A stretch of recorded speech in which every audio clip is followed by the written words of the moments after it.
D'entrée de jeu dans cette vidéo, j'aimerais vous faire savoir que beaucoup d'entreprises rentables ont dû fermer leurs portes, ont dû faire faillite parce qu'ils n'ont pas pris en considération le petit élément que je vais partager avec vous dans cette vidéo. Comme vous le savez, la durée de vie moyenne d'une jeune entreprise est de 5 ans. Ça veut dire que statistiquement parlant, lorsque quelqu'un lance une entreprise pour la première fois, il est fort probable qu'au bout de 5 ans, soit il fait faillite, soit il ferme la porte. Et les entreprises qui ont déjà fait plus de 5 ans, là, ce sont des entreprises qui ont des chances de survivre. Et aujourd'hui, je vais partager avec vous un élément que je constate que la majorité des jeunes entrepreneurs négligent à leur début et c'est la raison pour laquelle ils vont faire faillite avant 5 ans. Salut à tous et à toutes, je suis Jorkaï Foujeux et c'est toujours un plaisir pour moi de me retrouver avec vous sur cette chaîne. Donc, restez jusqu'à la fin de cette vidéo pour découvrir avec moi l'élément indispensable à ne pas négliger pour faire en sorte que son entreprise puisse continuer à survivre dans le temps. Généralement, lorsqu'un jeune entrepreneur se lance pour la première fois, qu'est-ce qu'il va faire? Il va se concentrer sur les coûts de mise en place de son business. Quelqu'un qui lance son entreprise pour la première fois va chercher à louer un local, fabriquer les cartes de visite, faire les spots publicitaires pour son bien ou son service, avoir le meilleur process de fabrication de son bien ou le meilleur process pour pouvoir bien exécuter son service, avoir une équipe de vendeurs, avoir ceci, avoir cela. Mais il y a un élément très important qui touche cette fois-ci à de la finance d'entreprise que beaucoup d'entrepreneurs ne vont pas prendre en compte.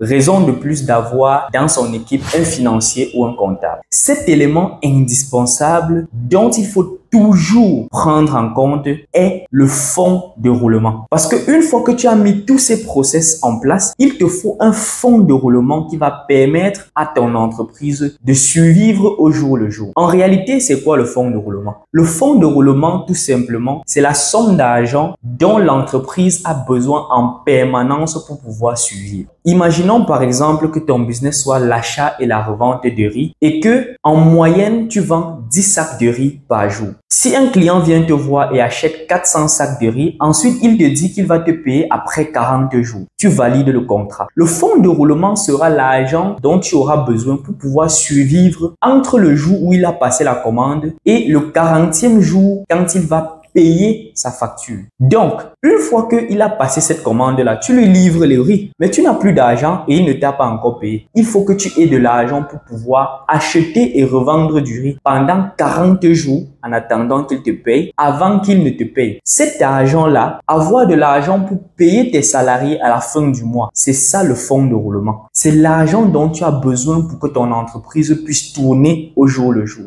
Pourtant, malgré le fait que, une fois que j'explique comme ça, nous voyons tous à quel point c'est important d'avoir ce fonds de roulement, beaucoup d'entrepreneurs ne prennent pas en compte le fonds de roulement parce qu'ils vont lancer leur business et une fois qu'il a lancé le business, il ne se dit pas que de combien est-ce que j'ai besoin en trésorerie pour que mon entreprise puisse survivre. Je vais maintenant vous donner un exemple où le fonds de roulement peut faire en sorte que l'entreprise ferme malgré qu'elle est rentable. Reprenons le même exemple du vendeur de riz. Si tu vends du riz et qu'un client vient te voir et passe la commande de 400 sacs de riz, 400 sacs de riz étant la totalité de ton stock, ce client-là te fait savoir qu'il va te payer après 60 jours et que tu as 0 fonds de roulement. Qu'est-ce qui va se passer? Les employés vont travailler jusqu'au 30 du mois et vont te réclamer leur argent. Toi, le patron de l'entreprise, tu ne pourras pas leur payer. Le fournisseur chez qui tu as pris le riz peut-être à crédit va te demander de payer ta facture. Tu ne pourras pas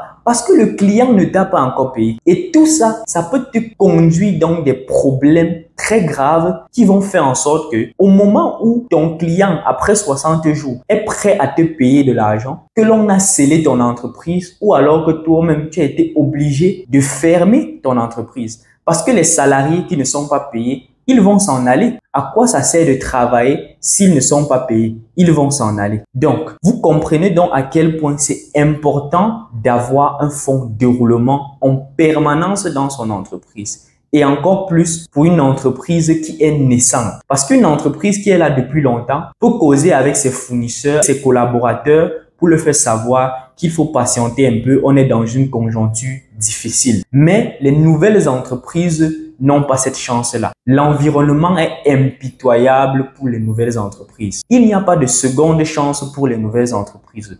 Soit tu maîtrises ces éléments indispensables pour que l'entreprise puisse survivre, soit tu ne maîtrises pas ces éléments et ton entreprise sera fermée. Donc, c'est cet élément-là que j'avais à partager avec vous aujourd'hui dans cette vidéo, à savoir le fonds de roulement. Il ne faut jamais négliger le fonds de roulement dans une entreprise. Parce que si tu négliges le fonds de roulement, tu peux être rentable, mais tu es obligé de fermer tes portes juste parce que tu n'arrives pas à gérer ce tout petit élément de l'entreprise qui est le fonds de roulement. Si cette vidéo t'a plu, n'hésite pas à laisser un pouce bleu et à t'abonner pour ne pas manquer les prochaines vidéos comme celle-ci. Et surtout, j'aimerais connaître votre avis en commentaire concernant l'importance de cet élément de la finance d'entreprise, à savoir le fonds de roulement pour une entreprise qui se lance. Dites-moi en commentaire ce que vous en pensez. Est-ce qu'une entreprise peut survivre sans avoir un fonds de roulement? J'aimerais vraiment le savoir. C'était Jokael Fougueux. On se retrouve à la prochaine vidéo. À très bientôt. Peace out.